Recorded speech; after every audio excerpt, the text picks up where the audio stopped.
amplification matrix comes through. Nice halt. Nice halt. Great halt from Trill. Sets up Taimu for that kill onto Badoshin. Now Taimu starting to do a bit of damage. No, with the 2K. You're worried about those snipers. You still have to be aware of that self-destruct coming in. That's the end of that defense. I don't know if they can. Oh, Taimu. London kind of running. Keep this man in all the time. Yeah. London kind of running a split composition right now. I'm gonna take a look at notes here. Self-destruct, but they're running a bit of a split comp. Oh. And they've got some low mobility heroes like the Orisa and the Zenyatta, but they're trying to coordinate the Fury and Prophet dive, but it really hasn't worked out for them. They want to take out some of these snipers or the supports in the back line. That's the plan. Dragon Strike gets used by Bird Ring. Immortality Field's falling on board with Taimu now as he looks for more shots on that Widowmaker. Now it's a little bit low. Taimu back to the safety of the hallway there. Dragon Strike coming through via Zachary. Note got D-mech there actually, and now D-lifed. London Spitfire pushing forward, and it's got a bit of a stop here on B now. That was not a great Dragon Strike thrown in really late in the fight after the D-mech had occurred. So London now, Prophet finally close to a Dragon Blade. It's been over 2 minutes. And he still hasn't picked one up yet since the swap. So this will be an opportunity to go ahead and use that, but there's no real synergy with Dragon Blade here. Like maybe you can disrupt the formation by throwing in the self-destruct first and setting up some isolated kills for Prophet, but... That's why I was wondering if Badoshin was going to swap to the Ana after we saw the Genji swap, but... I'm really not a big fan of London's comp right now. It's a bit puzzling. Fury, self-destruct, no kills. Prophet has the blade. Taimu over on the McCree. A response to that Dragon Blade being impending. Yeah, they knew the Dragon Blade was coming up, and that's a smart swap for Taimu. You're going to get an opportunity. Oh, the halt! Whoa, that's Immortality a big one. Field. So much damage coming through, but Prophet cutting through it gets 4! The flashbang did not connect. Wow, that was some great coordination from London. You have the halt in there. And you see Dallas, they respond with the Immortality Field, but Prophet ignores it while the rest of his team kills it. Yep.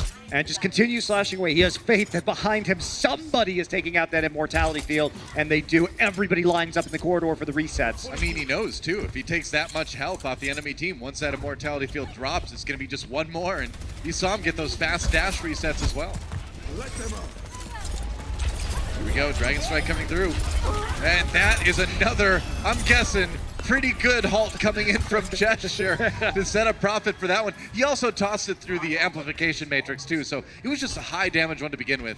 Well, London Spitfire showing that they actually can do some interesting stuff with this Orisa on both fronts, right? Now we've seen the synergy that they're able to execute with the Dragon Blade and some of these chokes. And, fair enough. And then very next play, it's another Halt Dragon Strike. This time it's Bird Ring on the Hanzo, so... I mean, the funny thing is, at the end of the day, Halt is kind of a little mini Graviton Surge as far as its effective use, pulling people towards another damaging ability. Supercharger. Yep, that's right. Oh, the hook on the Gesture, though. He didn't have a shield down. Gets out there with his ship. Stays alive. Now Amp Matrix from Dallas. But again, Gesture just close enough to stop that payload. Not a good Transcendence, but he got caught in the open with that the Amp Matrix there, so the ability forced out. Taimu, however, taken out by Fury, did switch over to Sombra, so it's desperation. They're trying to get that up.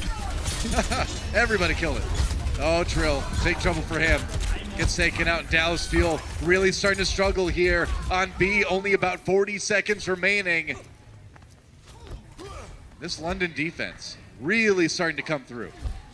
Anka now making the transition over to the Ana Trill Wrecking Ball. So many swaps coming through for the Dallas Fuel right now. Zachary holding on to a dream right now on this last attack here for the Dallas Fuel. Hey, we're in a meta where you got to make plays, and that Pulse Bomb is a playmaking ability. He needs if he can land it, though. Try and disrupt the back line. Using that Wrecking Ball, it's going to work! All right, they got the kills. Bird Ring and Prophet, the DPS for London Spitfire down. Now Pulse Bomb comes in. That one does not connect with Gesture the way he was imagining. Prophet did die with the blade up, though. Dallas pushing forward, but they are in for a long overtime push if they even want to make it to the end of B. I mean, they're going to win this fight, looks like. Let's see what the Trans can do. Trans actually going to work, and they take out Taimu, who's 91% of the way to an EMP. That's huge, man. Now Trill just trying to stay alive, but he's getting it cut apart by Prophet. on that Genji. Note gets the kill anyway, but it's only the tanks on the payload, and there's only so much you can do. And Dallas Fuel, a bright spot, but it's going to be London Spitfire in the end. And taking the series 3-1. London just hiding in that bunker on the side. And there wasn't a way Dallas could push in, so even though they